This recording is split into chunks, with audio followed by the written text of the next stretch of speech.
Thinking about the long-term health outcomes is something that's super important. I know that there's Yeah. research that's been done on the quality of life in people who have FND Mm, versus something like, seizure disorder. And folks with FND mm, report much lower health-related quality of life. And I think you just hit on yeah. why. Maybe it's a feeling too, like the whole medical system Mm, objectifies and isn't really there to support once you get this label. yeah. Yeah. I think it's just so unknown still. Mm. It's just not necessarily not believed, but people don't necessarily understand it.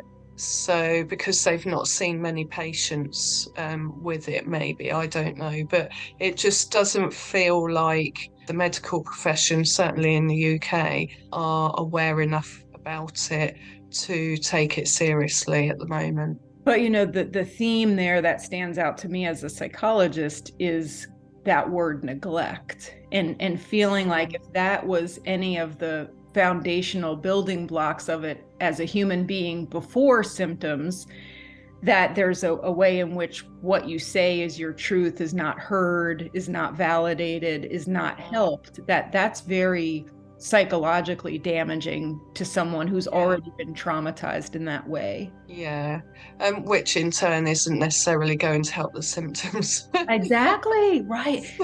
So if you're as you're Vicious comfortable, circle.